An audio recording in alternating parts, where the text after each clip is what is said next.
दादा वाढदिवस निमित्त असतो आपल्या मार्फत नेहमीच समाजसेवेचा वसा जो आहे तो उचलला गेलाय. आज वाढदिवसानिमित्त एक आगळा वेगळा उपक्रम जो आहे तो आपण राबवण्यात आलेला आहे.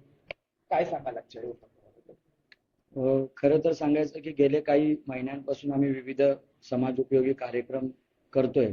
त्याचं मुख्य कारण म्हणजे कुठेतरी आपण व्यवसाय करत असताना, आपण आपली अर्निंग करत असताना ज्या समाजाने अ, आपल्याला सहकार्य केलंय म्हणा किंवा समाजाकडून आपले काहीतरी घेऊन ही प्रेरणा आम्हाला मिळते आणि त्याच्यातून कुठेतरी समाजाचं काहीतरी देणं लागतं.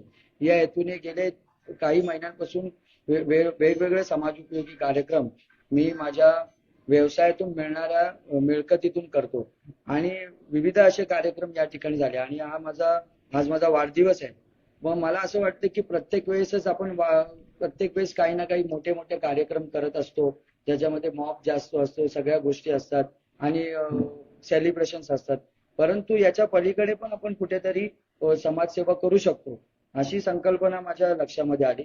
मी श्रीकृष्ण कामकार विद्यालय या शाळेचा माजी विद्यार्थी असून अगदी म्हणजे हलाखीच्या परिस्थितीमध्ये मी या ठिकाणी शिक्षण घेतलं 10वी पर्यंत.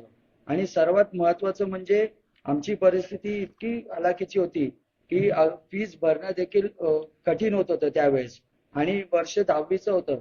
त्यावेळेस मला खऱ्या अर्थाने असं कौतुक करावं असं वाटतं आमच्या शाळेचं मुख्य की सरांनी कामकर सर आहेत, हे कामकर सर आहेत, मॅडम आहेत, बराटे मॅडम आहेत, हे सर्व आमचे वर्ग शिक्षिका होते.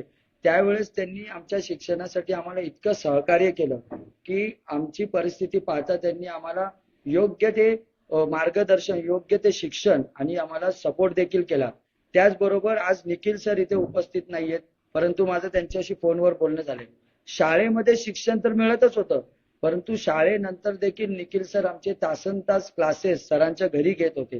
त्या क्लासेसची फीस भरणी इतकी पण आमची ऐपत नव्हती, परंतु सरांच्या घरी राहून आम्ही संपूर्ण निखिल सरांनी माझे क्लासेस घेतले आणि आम्ही 10वी पास झालो. तिथून पुढे पुढच्या शिक्षणामध्ये रमलो आणि स्ट्रगल केलं लाईफ मध्ये खूप पुढे. आज व्यवसाय करून या पथावर आम्ही पोहोचलोय. तर कुठेतरी मला असं वाटतं की हा जो माझा वाढदिवस आहे, हा कुठल्याही प्रकारचा मोठा धांगडधिंगा किंवा शोकेस न करता माझ्या शाळेने जे मला दिलं त्या शाळेला परत त्याची जाणीव ठेवून आज कुठेतरी मला असं वाटलं की मी माझ्या शाळेमध्ये हा उपक्रम करावा. तर आम्ही विचार केला की आमच्या शाळेमध्ये जे होतकरू, गरजू आणि कष्टकरी जे विद्यार्थी आहेत, अशा 5 विद्यार्थ्यांचा जो शैक्षणिक वार्षिक खर्च आहे तो आमच्या माध्यमातून आम्ही शाळेला देऊ आणि त्याच्यातनं ते 5 विद्यार्थी शिकून पुढे जावे आणि त्यांनी देखील असंच पुढे भविष्यामध्ये त्यांच्या करिअरमध्ये वाटचाल करून त्यांनी पुढे मोठं होऊन त्यांची देखील परिस्थिती सुधारल्याच्या नंतर किंवा ते चांगल्या पोझिशनला आल्याच्या नंतर त्यांनी देखील हा उपक्रम पुढे सरकत राहावा. म्हणजे 5ला 5, 5ला 5, 5ला 5 असे पुढे पुढे सरकत राहावं आणि आमच्या शाळेचं नाव फार मोठं व्हावं आणि आमच्या शाळेतनं चांगले विद्यार्थी घडावे, हीच आमची मनापासून इच्छा होती. आणि खूप आनंद वाटतो आणि आज एकदम म्हणजे समाधान वाटतंय. माझा आज 33वा वाढदिवस आहे. या संपूर्ण 33 वाढदिवस म्हणजे आज 33वा आहे. पहिल्यापासून आतापर्यंत जर मला समाधान कुठल्या वाढदिवसाचं वाटलं असेल तर माझा या वर्षीचा वाढदिवस आहे. प्रचंड आम्ही समाधानी आहोत आणि आणि सर्वात पहिले शाळेत आल्याच्या नंतर सगळे जुने दिवस आठवले माझे. मी ज्या वर्गात बसायचो ते वर्ग पण आम्ही बघितले आणि बघा कुठेतरी माणसाने आपली पूर्वीची परिस्थिती विसरली नाही पाहिजे. भले किती मोठ्या झाल्याच्या नंतर आपण काय होतो हे लक्षात राहूनच पुढे वाटचाल करायला पाहिजे आणि खूपच समाधान वाटते, खूप आनंद वाटते, खूप बरं वाटते. सर, आयुष्याच्या पुस्तकातील हक्काचं पान जे असतं ते आपली शाळेची दिवस होता. शाळेत आलं अशी कुठली जुनी आठवण सर सांगाल? आमच्या वेळेस कसं होतं, छडी लागे छमछम विद्या ये गम गम. परंतु आता कसं आहे की ट्रेंड वेगळाच चाललेला आहे. बाहेरचा ट्रेंड वेगळाच चाललेला आहे. पण आमच्या शाळेत तसं नव्हतं. आमच्या शाळेत म्हणजे असं होतं की शिक्षकांच्या पुढे पालक सुद्धा यायचे नाहीत विचारायला, परंतु संपूर्ण आमची जबाबदारी शिक्षकांवर होती.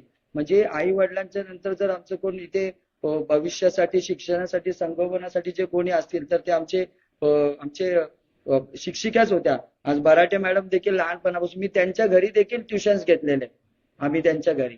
तर खूप त्यांचीच ही आम्हाला म्हणजे त्यांनी त्यावेळेस आम्हाला ज्या पद्धतीने ट्रेंड केलं, ज्या पद्धतीने आम्हाला पाहिजे तिथे कठोर आमच्याशी वागल्या, पाहिजे तिथे आमच्याशी चांगल्या देखील गोड देखील वाटले आणि हे सगळं कॉम्बिनेशन मिळून आज आम्ही या पोझिशनवर येऊन थांबलोय. एकीकडे आपण पाहतो, हा. वाढदिवस पाहिला की लाखोचा खर्च असतो, डीजे असतो, परंतु तुम्ही तसं न करता एक सामाजिक बांधिलकी जपले. ही प्रेरणा नेमकी आली होती. बघा, डीजे म्हणा किंवा अजून काही आहे ते आपण करतच असतो, त्याच्यासाठी काय मिळतच असत. आज माझा वाढदिवस आहे, उद्या माझ्या पुढच्या महिन्यामध्ये माझ्या पत्नीचा वाढदिवस आहे, त्याच्यानंतर अजून पण. तर पार्ट्या आणि उत्साह सेलिब्रेशन हे आपण करतच असतो, परंतु प्रत्येक वेळेस त्याच गोष्टी करण्यात काही अर्थ नाही राहत. त्यामुळे कुठेतरी आपण जर 5 मोठे कार्यक्रम केले तर त्याच्यातनं 1-2 समाजसेवेचे कार्यक्रम देखील केले पाहिजे, म्हणजे जेणेकरून त्याच्यामध्ये बॅलन्स राहायला पाहिजे की समाजसेवा पण झाली पाहिजे आणि एन्जॉयमेंट पण झाली पाहिजे.